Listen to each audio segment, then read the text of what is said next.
Hello hello, coucou tout le monde, ça va? Ça va Antoine? Ça va très bien et toi? Ça va. Ça fait longtemps là. Ah ça fait trop longtemps là. Pour les gens, non, mais là. Je me représente, je m'appelle Victor, je suis ici du coup en compagnie de mon ami Antoine. Vous l'avez peut-être déjà vu à travers les nombreuses vidéos qui sont sorties sur la chaîne, One Piece, entre autres. Death Note, Entre Normal autres. People, ma préférée. La meilleure. Je vous conseille d'aller la regarder d'ailleurs. Moi, je les conseille autres. One Piece partie 2, c'est la mieux montée au cas où. Dites ce que vous en pensez en commentaire. On a un peu changé de décor. C'est le plus beau décor qu'on ait jamais eu. On Voilà. l'aura plus jamais. Profitez. Voilà.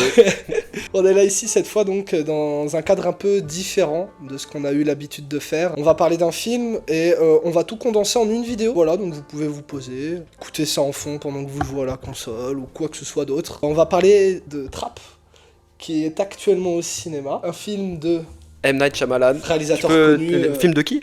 Shyamalan. Un réalisateur plutôt connu pour avoir fait de nombreux films, à savoir notamment Incassable, Split, surtout le dernier maître de l'air, Banger, T-Banger. Jamais vu.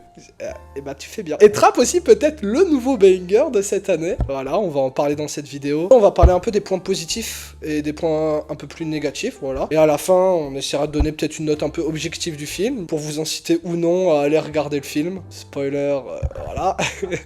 Alors déjà, le réalisateur, tu le connaissais toi? Il est plutôt connu entre guillemets, enfin à son échelle, il a fait des petits classiques, tout ce qui est Incassable, Sixième Sens et tout ça. Et après, il a eu un moment où il sortait des films beaucoup moins dingues, ou bah, Un par peu dans le exemple, creux de la vague. Ouais, le dernier maître de l'air et After Earth. Et après, il est revenu avec Split. Puis après, il a refait des films plutôt sympathiques. Après, on aime ou on n'aime pas. Je sais que j'ai beaucoup aimé Old et Knock at the Cabin. C'est un délire qui est bien respecté, qui va bien au bout. Et du coup, ça, tu kiffes quand tu vois le film. Après, c'est pas honte de exemple de défaut, je sais plus comment on dit, mais il y a des défauts quoi. Et là pour le coup, Trap, j'étais plutôt pressé. Pareil, dans la même idée où il y a un délire, on comprend le côté huis clos à grande échelle, etc. Et du coup, j'étais pressé que lui, vu ce qu'il avait fait avant, nous mette dans cette ambiance-là et dans ce monde-là. Et j'ai bien dormi devant. J'ai été un peu déçu quoi. Voilà, faut le dire. Le délire n'est pas vraiment respecté, mais si tu veux. On en parlera un peu plus tard, mais Ouais. c'est vrai que sur ça, je vais te rejoindre. C'est vrai que moi, le réalisateur, je le connaissais donc pour l'adaptation, comme tu l'as dit, du dernier maître de l'air.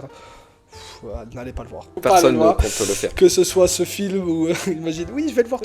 J'avais vu Split et Incassable, donc des films du coup avec une thématique assez intrigante, notamment Split, qui a beaucoup fait parler de lui. Que, si vous connaissez pas l'histoire, un homme avec de multiples personnalités qui est joué par l'acteur de X-Men, je sais Ouais, plus son nom, James McAvoy. James McAvoy, super acteur. Et moi j'avais été honnêtement un tout petit peu déçu, un peu à l'image de ce film, Trap. L'idée m'avait énormément intrigué, intéressé. T'as parlé du huis clos, mais à grande échelle, c'est tout à fait ce à quoi je m'attendais. Et pour Split, j'avais déjà eu cette première déception. T'as parlé de Knock of the Cabin. At the Cabin. At the Cabin, pardon, qui avait aussi beaucoup fait parler de lui, mais là où, de ce que j'avais vu, les critiques avaient été plutôt bonnes. Ouais, Knock at the Cabin, ça allait jusqu'au bout. Je m'attendais pas qu'il y ait pas ces rebondissements, mais cette finalité-là, on va dire que ça aille jusqu'à ce point-là, on va dire. Et pareil pour Hold, ça va jusqu'au bout. Et par contre, c'est vrai que Split, je me souviens à la fin, genre ouais, ça part plus en film d'action à la fin que le côté multipersonnalité exploité à son maximum. Vous pouvez aller voir les films qu'il a fait pour se faire un avis peut-être un peu plus tranché. Par contre, c'est honteux parce qu'on a parlé que de ses derniers films alors que ses plus grands classiques, on les a Sixième sens. évincés.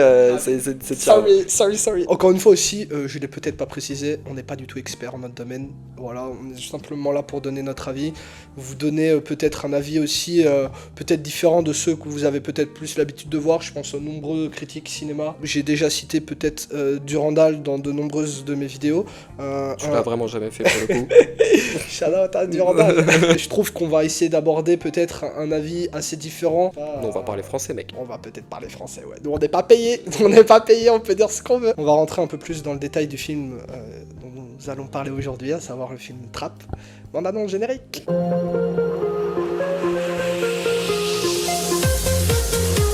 C'est l'histoire d'un père de famille qui emmène sa fille à un concert parce qu'elle est absolument fan. Et on apprend en fait que le concert c'est un piège pour piéger un tueur en série. Tout ça est mis en place juste pour arrêter le boucher. Et en fait, on l'apprend dès le début, le père de famille c'est le boucher en question. Et du coup, c'est lui qui va avoir l'info. Et on va le suivre en train d'essayer de s'échapper de ce concert, sachant qu'il y a sécurité max. Du coup, l'intérêt c'est de voir comment il peut essayer de s'échapper, est-ce qu'il va y arriver, tout en sachant qu'il y a sa fille à côté, etc., etc. Et du coup, voilà. On va se rendre compte au fur et à mesure du film que cette possibilité de s'échapper, elle est pas si facile que ça. Des policiers sont postés à peu près partout, que ce soit dans les entrées, mais même dans les lieux où on aurait tendance à penser que finalement il y a pas grand monde, que Et ce soit dans les backstage, Ouais. voilà. Et c'est bien ça le problème, c'est qu'on nous montre que ça c'est quasi impossible et en fait il y a zéro souci. On peut commencer, c'est bon. Oh, L'émission a commencé.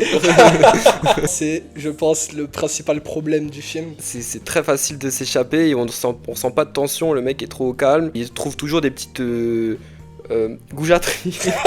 Ouais, c'est ça, Des tout petites à fait. filouteries pour essayer de s'en sortir, mais on n'est jamais en mode ah là ça va être chaud. Il y a des petits indices par-ci par-là pour montrer que il a peut-être telle option, mais jamais il est en difficulté, jamais c'est stressant, jamais on se dit ah là c'est foutu. Il a la porte ouverte, enfin il n'y a pas plus de contraintes que ça et il y a même juste des facilités tout simplement. Il y a même des trucs qui sont oubliés. Par exemple, à un moment on dit qu'il y a un certain mot de passe à avoir si on veut passer devant la police et pouvoir passer tranquillement. On met ça en place et au final c'est jamais répété plus tard dans le film. C'est répété une fois.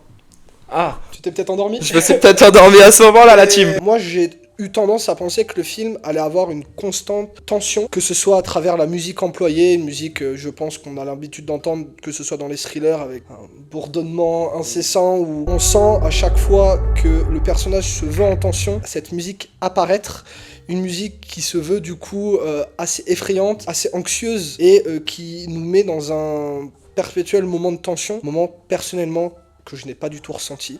Parce que comme tu le dis, en fait, petit à petit, il y a une phase de préparation, donc il essaie de se renseigner. Il essaye de comprendre un peu de la manière dont il va opérer. Par ça, on va le voir stressé, alors qu'il nous est vendu comme un tueur sanguinolent, un tueur... Sanguinaire, je crois. Sanguinaire, ouais, peut-être. Mais un tueur surtout calculateur, qui sait ce qu'il fait, habituellement. Et on va le voir pour la première fois stressé, donc on se dit, oula, Mais là, du coup, le problème, c'est qu'il a pas grand chose à faire justement pour s'échapper. Genre. Tout lui est donné sur un plateau d'argent, déjà. Ouais.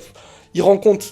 Allez, on rentre, c'est bon. Comme par hasard, voilà, hop, il rencontre le gars qui lui dit tout. Donc déjà, à quel moment... Oui, ça. Donc tout de suite, là où il est censé être cerné par 3000 personnes, c'est lui qui va mener la danse. Ce moment de tension, il va durer à certains petits moments. Il fait tomber une personne dans les escaliers pour essayer de s'en sortir. Il fait diversion. Beaucoup de moments qui sont montrés dans la bande-annonce. Au passage, la bande-annonce, catastrophe. Bah, une bande-annonce qui montre énormément de choses. T'arrives... Après avoir vu la bande-annonce et tu regardes le film, honnêtement, les 3/4 du film sont révélés. Je trouve. Oui, comme tu dis, ouais, quand il pousse la meuf dans l'escalier, là j'ai ressenti l'attention, je me suis dit ça va aller crescendo dans ce sens-là. Au final, non, c'est juste limite à la limite le pic de la mise en danger de la soirée. Le côté huis clos grande échelle, genre le fait qu'il y a une masse, qu'il y ait une foule énorme, qui est assez stressant. Il pouvait y avoir un côté claustrophobique qui est complètement mis de côté, on s'en bat les couilles des gens tout simplement. Le fait qu'il y a un danger constant par rapport au nombre de policiers, pareil, ça s'est mis de côté, les policiers font pas peur, sont pas inquiétants, on n'est pas inquiété par ça. Du coup tout le côté qui aurait pu être intéressant de ce huis clos, la masse, etc. C'est ciao, c'est mis de côté, du coup on est en mode pourquoi je regarde ce film, quel est l'intérêt, pourquoi je suis ce gars alors qu'il y a rien qui l'inquiète et que c'est le principe du film. Et après voilà, facilité scénaristique sur facilité scénaristique, pas obligé de tousser dans le micro tu vois. Vous me permettez, on parle des bons moments du film. On parle des bons moments du film parce que derrière je trouve que c'est beaucoup moins bien après. Là, pour moi, c'est parler des bons côtés. Ah, bah là, on est toujours dans les points positifs. Non, mais globalement, oui, c'est les moments de tension, le pic se retrouve au tout début, comme tu dis, le côté immensité des policiers, au final, ne se ressent pas le moins du monde. Le stress qui peut faire paraître, finalement, j'ai l'impression que c'est pas surjoué, mais c'est un sentiment que j'ai où, finalement, on veut nous faire passer le personnage comme étant stressé à travers des interactions qu'il a avec sa fille. À de nombreuses reprises, dans le film, sa fille va l'interroger en lui demandant pourquoi il agit bizarrement. Finalement, je trouve qu'il y a énormément de moments où il agit bizarrement, qui sont compréhensibles. Il aurait pu tout très bien dire écoute chérie, le concert il m'intéresse pas, je vais juste faire des petits tours, et la fille elle l'aurait laissé tranquille. Ouais, on essaie de te montrer qu'il stresse, de parler à l'intervention d'autres personnages, alors qu'en vrai on s'en bat les couilles. Voilà. Tout à fait. C'est pour ça que je suis allé voir le film moi personnellement. Le côté huis clos, voilà, le mec est piégé, pas du tout. On avance au fur et à mesure du temps, on se rend compte que il a plusieurs possibilités de pouvoir s'échapper. On nous promet une trappe dans le concert avec l'arrivée d'un guest. À côté des milliers de téléspectateurs, comme ça, ouverte, au calme. On y va, ouais, devant tous les policiers. Ouais, super, ouais. Qui finalement ne sera pas utilisé. Et derrière, on va arriver... Et le deuxième moment... Comme par hasard, où il rencontre l'oncle de la chanteuse. Et il arrive, de par un procédé attendrissant, à faire monter sa fille sur scène, voilà, et il va pouvoir passer par le backstage. Bah moi j'ai bien aimé ces points positifs, let's go. J'ai bien aimé ce côté, là on atteint comment dire, un truc vraiment énorme, et en plus c'est gros plus ça passe, le tueur qui sont recherchés va sur scène, enfin met sa fille sur scène, genre il aurait pu très bien s'échapper en évitant tout ça, et moi j'ai bien aimé ce côté démesure où là c'est le paroxysme de limite l'absurdité, je sais pas si on peut dire ça comme ça. J'ai bien aimé qu'on aille aussi loin dans le il se met dans la merde, mais au final vu tout ce qu'il y a autour où il est pas du tout dans la merde, bah c'est tout de suite mis de côté, enfin on s'en fiche en fait. Si ça avait été bien fait dès le début, si tout avait bien été exposé etc au début, là ça aurait été incroyable. Là l'idée est bonne mais l'application elle est nulle. Ouais, voilà, c'est ça. Moi je partage ton avis, j'aime l'idée mais la manière dont ça a été fait finalement, autant aller au fond des choses. Le mec du coup passe pour la personne qui manipule la police de A à Z jusqu'au point où il se retrouve sur scène à la vue de tous en manipulant la planète entière. Donc d'un côté ça montre à quel point le mec est fort, le mec qui est un monstre en lui-même, et c'est démontré de par l'intelligence qu'il met en place pour arriver à ses fins. Mais la manière dont c'est fait, malheureusement, en fait, c'est dans les petits détails. Et on nous montre qu'il est pas du tout plus intelligent que l'autre et qu'il a juste des petites filouteries par-ci par-là et qu'il a des facilités, comme tu disais, on lui donne sur un plateau d'argent, bah c'est complètement desservi. Ah, c'est frustrant. Après, moi j'ai bien aimé le côté où on sort de ce huis clos, de ce cadre, et on change complètement l'allure du film en sortant, en bougeant avec la voiture, en allant chez sa famille, en machin. Pareil, ça me dérange pas l'idée qu'on casse le film, un peu comme dans Waves. Il y a deux parties, tu l'as vu Waves? Je l'ai vu. Il l'a enfin vu, let's go. Tant que c'est bien fait là, pareil, même commentaire, l'idée est bonne, mais l'application est nulle parce que depuis le début on s'en fiche de son parcours, etc. Il n'y a pas de tension, du coup je comprends de vouloir créer la tension en sortant de ça, mais elle n'y est pas. Et en plus, cette deuxième partie est plein de facilités scénaristiques aussi, notamment où il est dans la voiture, habillé en flic, entouré de je sais pas combien de personnes. Non, il n'y a pas trop vite, il n'y a pas de ralentir. Et il arrive à se changer et à sortir de la voiture alors qu'il est entouré de foule, genre il a des égouts qui l'ont permis de sortir. Non, ça c'était trop pour moi. Bien sûr. Je veux continuer sur un point positif. Alors moi personnellement, je suis pas très fan de tout ce qui est film de tueur en série. Et j'ai aimé qu'on nous mette pas des flashbacks. Je m'attendais à des flashbacks pour l'attendrir, pour montrer qui il est. Point positif, j'aime bien que ça j'ai bien aimé que ça se soit pas là. Non mais je m'attendais parce que à certaines reprises on va nous parler de son passé, de pourquoi il est comme ça, on va parler de sa mère, de la relation conflictuelle qu'il a avec. C'est sur la fin du film, c'est aux 3/4 en mode qu'est-ce que ça fout là. C'est survolé et en même temps un peu démontré dès le début avec des visions qu'il peut avoir qui montrent à quel point il est fou et qu'il a un grain. Et j'ai eu peur qu'on commence à essayer de l'attendrir et qu'on commence à éprouver de l'empathie envers ce malade mental, et du coup heureusement c'est pas arrivé, let's go. Mais à la place on se retrouve du coup avec ce que tu as dit, sortir de ce huis clos et du coup de se retrouver à l'extérieur où on a l'impression qu'il a réussi à franchir le trap, franchir la barrière, mais c'est à ce moment là où pour moi le film devient encore plus catastrophique qu'il ne l'est. Vraiment, alors Deus Ex Machina. Oh, voilà. C'est vrai, il y a ce côté là, ouais. Après ils essaient de sauver ça, et en fait il y a tellement de facilité que tout ça ne peut pas être prévu. On essaie de nous faire dire malin, hein, mais en fait non, pas du tout malin, parce que nul, voilà, tout simplement. Et même à la fin on essaie de s'intéresser à lui intimement, personnellement, sur pourquoi il fait ça, etc. Là quand il a de la discussion avec sa femme dans la cuisine, machin, sa femme on la connaît pas, on connaît pas sa famille, on connaît pas sa vie à ce mec. Du coup déjà le fait que ce soit un tueur en série on s'en bat les couilles, le fait qu'on aille voir sa famille on s'en bat les couilles, parce que sa famille on s'en bat les couilles. Donc voilà, dès qu'il sort du stade, pourquoi je continue à te suivre frérot, t'es sorti du trap, tout est fait pour toi. À la fin on peut se dire ah en fait c'est bien foutu parce que tout ça a été prévu, le fait qu'il parte en voiture, qu'il machin et tout. Je m'en bats les couilles, j'ai fini le film, moi j'ai coupé et passé au suivant. On va peut-être passer à une nouvelle catégorie, ce qu'on aurait aimé voir dans le film. Moi personnellement, l'aspect...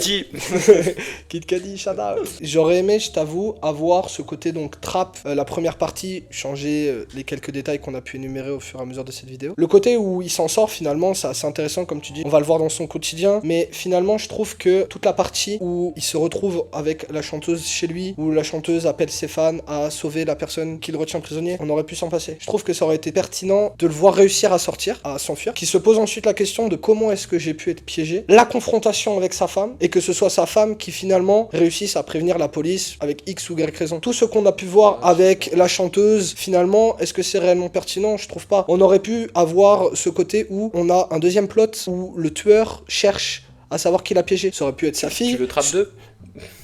À la fin, en plus... Spoiler, un Trap 2 sortira. Commentez si vous voulez une vidéo sur Trap 2, la famille. Moi, par contre, contrairement à toi, j'ai bien aimé qu'il y ait l'implication de la chanteuse dans le film et qu'elle ait une place forte. J'étais surpris, j'ai bien aimé parce que les stars, c'est un peu des... On les voit comme des personnes un peu intouchables, on sait pas qui elles sont. Et le fait qu'il y ait une implication de cette célébrité qui en plus est la célébrité du concert, de sa fille, machin, de tout le truc. J'ai bien aimé, tu vois, puis en plus elle est pas bête et elle fait des trucs un peu intelligents et tout. Bah par exemple quand elle vole son téléphone comme ça et qu'ensuite elle s'enferme et tout, et qu'il y a plein de petits trucs qu'elle fait qui sont voilà intelligents et qui sont un peu surprenants. Je m'attendais pas que ça aille dans ce sens-là. Du coup quand ça arrive, je suis en mode enfin un petit peu d'action, de trucs intéressants qui me font moins chier, on va dire. Mais encore une fois, il y a tellement de façons plus faciles et plus logiques surtout de le choper ou machin que ça c'est bien, mais par rapport à toute la merde qu'il y a autour, bah c'est pas très pertinent de s'en contenter.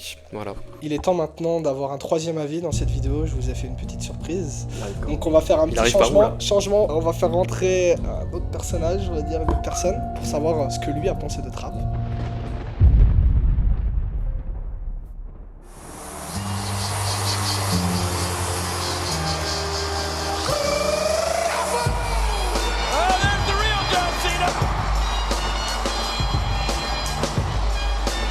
Let's go, on se retrouve avec mon ami Clément. Comment tu vas Clément? Ça va et toi? Ça va super. Première apparition sur la chaîne, vous pouvez lui envoyer un max de force. Si vous voulez qu'il revienne, dites-le moi, je suis persuadé que vous allez l'adorer. T'as des avis? Des avis incroyables. Incroyable, vous allez le voir dans cette vidéo, il déçoit jamais. Jamais. J'ai adoré le film, donc là je vais vous en parler avec tout mon cœur, ça va être incroyable. Qu'est-ce que tu as envie de nous dire du film? C'est ta minute. Alors déjà je vais commencer par un point positif, il dure moins de 2 heures. Il dure moins de 2 heures, c'est un bon point parce que il s'appelle Trap et en fait c'est nous qui sommes piégés. Moi j'ai été les voir avec toi et j'ai été piégé pendant un peu moins de 2 heures. Et c'est peut-être fini, c'est peut-être la fin du film. Et non, ils sortent.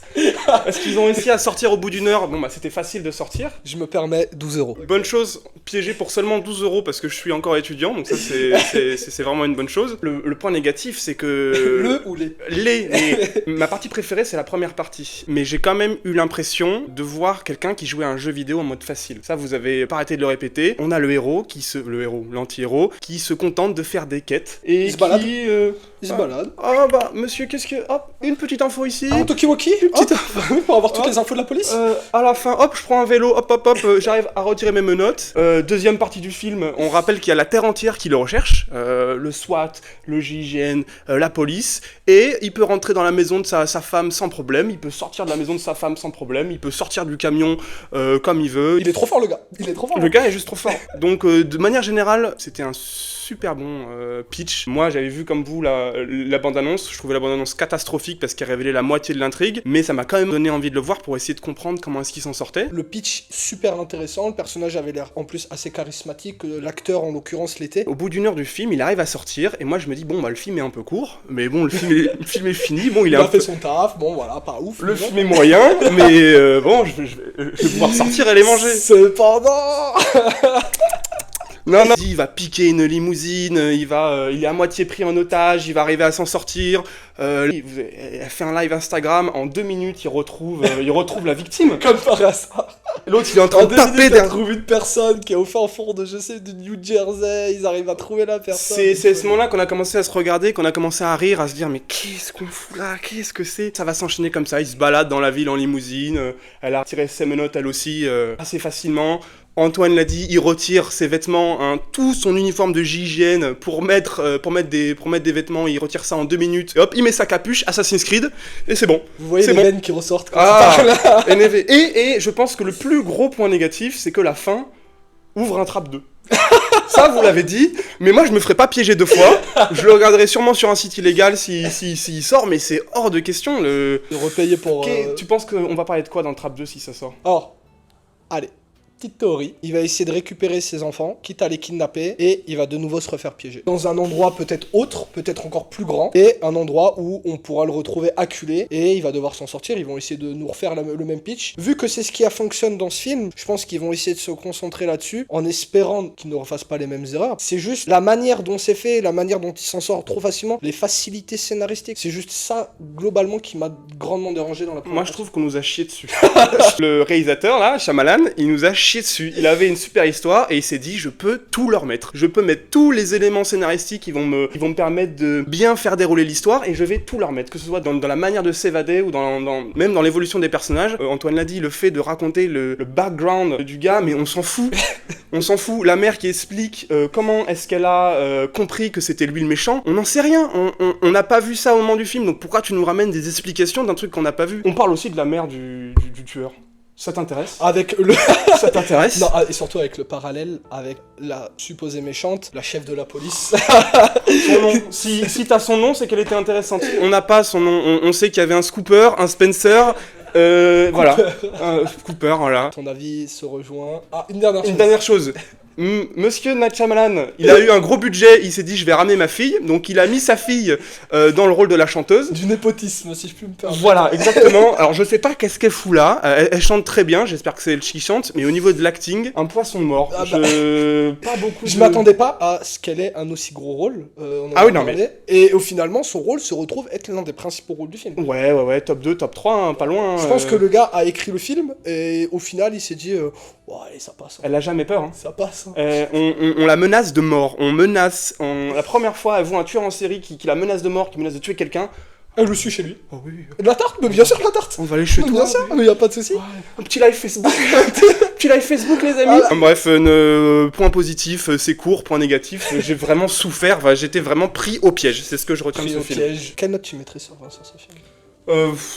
J'aime pas les notes, mais 7 sur 20, quoi. Un petit 7 sur 20 sur 20. Ça se regarde, mais quand tu sors, t'as plus envie de rigoler qu'autre chose. Petit 8 sur 20, je pense. On n'est pas rentré dans la mise en scène. Un jeu de couleurs, voilà, plutôt intéressant, avec... Il y a du rouge. Il y a du rouge sur le méchant. Oh là là, c'est bien joué, la colorimétrie. Le film n'est pas forcément à voir, je vous décourage d'aller le regarder. Contentez-vous de ma vidéo qui est un pur banger par rapport à ce film. Et toi, Antoine? Un petit 11,5. 11,5 sur 20. Il a kiffé. Bandeur de Shyamalan.